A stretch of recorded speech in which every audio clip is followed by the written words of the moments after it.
17살 사람은 진지하지 않다. 아름다운 밤, 맥주의 수호, 레모나드, 밝은 카페, 번쩍번쩍 호화롭다. 산책로의 보리수 밑을 어정거린다. 로 시작되며 거기엔 다음과 같은 아름다운 글이 포함된다. 그대 입술의 키스가 귀여운 동물의 고동인 양 바르르 떤다. 이 시를 쓴 해에 그는 절찬과 포상의 폭풍우 가운데서 학교를 나왔다. 이장 바르는 여름방학으로 귀향했는데 그를 보내는 랭보는 몹시 슬펐다. 그리하여 돌연 이 우수하고도 유순한 소녀는 이전과는 판이한 행동을 하기 시작하였다. 전쟁의 불안이 영향을 주었던 것일 것이다. 퍼르시아군이 샤르르베를 향해 진격 중이었으며 그의 형은 집을 나가 입대해 있었다. 그도 집을 나와 파리로 갔으나 돈을 가진 것이 없어서 기차에서 내리자마자 체포되었다. 라고 이장 바르의 편지에 쓰여져 있다. 이장 바르는 돈을 보내주고 형무소장에게 랭보를 샤르르벨로 보내주던지 퍼르시아군의 진격으로 그것이 불가능하다면 두랭시까지 보내주어도 좋겠다고 편지를 보냈다.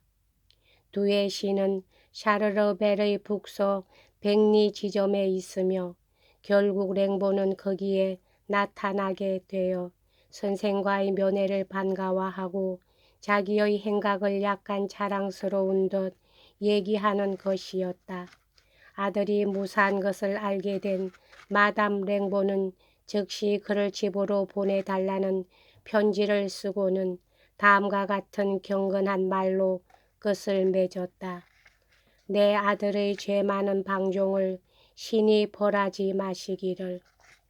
전쟁 때문에 통신 상태가 나빠서 3주일 후에서야 랭보는 집으로 돌아왔다. 그때 마담 랭보는 그의 귀뜰미를 잡아 집안으로 끌어들여 놓고는 이번에는 이장 바르에게 달려드는 것이었다. 이장 바르는 역으로 달려가서 겨우 마음을 놓는 형편이었던 것이나 며칠 지나지 않아 마담 랭보로부터 광란한 편지를 받게 되었다. 랭보가 다시 도망하였으니 조력을 바란다는 사연이었다. 이장 바르는 며칠 전 그녀를 만나본 터라 마음이 내키지 않았으나 애써 참고 제자를 찾으러 나섰다. 족적을 따라 브레셀까지 왔으나 그 후의 행방을 알 수 없었다. 기진하여 두에로 돌아온 적 자기 방에서 랭보가 자작의 시를 베끼고 있는 것이었다. 이 2주간의 방랑은 매우 즐거운 것이었던지 그의 시 나의 방랑에서 그는 다음과 같이 써나간다. 찢어진 호주머니 속을 주먹이 더듬는다. 방랑길에 나선 나 외투는 감보다 구멍이 더 많다. 넓은 하늘 아래 시의 노예가 된 나. 그는 이장 바르의 집에 머무를 수 없었다. 이번에는 그는 경찰에 인도되었으며 경찰은 그를 집으로 송환했다. 이장 바르는 또다시 마담 랭보의 욕지거리를 받을 위험을 무릅쓰기 싫었던 것이다. 다시 집에 돌아온 랭보는 내 주위의 무미, 권태, 불결 가운데에서 죽어 녹아버리고 싶었다고 쓰고 있다. 한참 동안 학교는 열리지 않았다. 랭보는 도서관에서 빌린 책을 읽거나 글을 쓰거나 해서 권태롭고 우울한 나날을 보냈다. 퍼르시아군은 샤르르베를 점령했다. 그러나 랭보는 다시는 학교에 다니지 않으리라 결심하고 있었다. 전년 8월 학교를 나온 이래 그는 매우 성장해 버렸던 것이다. 이제는 어머니도 어쩔 수가 없었다. 그의 마음은 완전히 성숙해 버렸었다. 파리에선 혁명의 기운이 꿈틀거리고 있었으며 랭보는 어른의 세계에 돌입해서 하루빨리 어린애와 결별하고 싶어 견딜 수 없었다. 다시 파리로 도망을 갔다. 그러나 이번 경험은 전번과는 달리 매우 불쾌한 것이었다. 그는 한푼 없이 2주일간 파리의 거리를 방황했다. 다리 밑에서 잠을 자고 음식은 쓰레기통에서 주워 먹었다. 병사에서 하룻밤을 보낸 일도 있는 듯하며 그 결과는 굴욕이었다. 어떤 일이 있었는지 확실한 것을 알 수 없으나 이 모험이 낳은 시를 보면 그는 군인들로부터 불유쾌한 성적 경험을 당한 듯하다.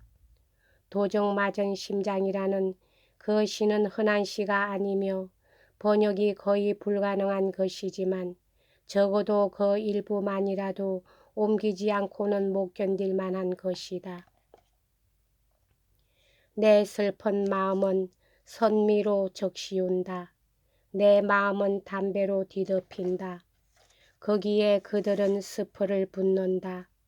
내 슬픈 마음은 선미로 적시운다. 웃음을 터뜨리는 소년들의 농담에 쌓여 내 슬픈 마음은 선미로 적시운다. 내 마음은 담배로 뒤덮인다. 엄탕한 병사, 그들의 농담이 그것을 더럽힌다. 키 자루 위에 벽화가 보인다. 엄탕한 병사. 이 시가 랭보와 이장 바르와의 사이를 갈라놓게 하는 원인이 되었다. 랭보는 자기가 이 시를 얼마나 중시하는가를 전하는 편지와 함께 지난날의 선생에게 이 시를 보냈다. 이장 바르는 이것에 동조할 수가 없었다. 둘이 최후로 만난 이래 랭보가 어떠한 신세계에 이르게 된 것인지 그는 알 수 없었던 것이다. 그는 이 시를 조롱하는 글과 함께 누구든지 넌센스는 쓸 수 있는 법이란다는 감상을 써 보냈다. 그 후 랭보가 다시는 그에게 마음을 털어놓지 않게 된 것은 당연한 일일 것이다. 천재에게는 자기가 통찰과 직관에 있어 연장자를 능가하고 있음을 아는 것보다 어리벙벙한 일은 없는 것이다. 그러나 이 일엔 그의 가슴을 뛰놀게 하는 그 무엇이 있었다. 모욕은 자극이며 우매는 뜀틀인 것이다. 그는 당시 샤르르벨에 돌아왔지만 이번엔 그의 어머니도 깃들미를 잡아 끌지 않았다. 앞서의 도망 후 반년이 채 지나지 않았으나 그 사이 그는 다룰 수 없는 사내가 되어버렸다. 그가 보고 느낀 것 모두가 조숙한 현명을 그에게 준 것이었다. 폭력과 죽음, 그것을 그는 알고 있었다. 여기까지 하겠습니다.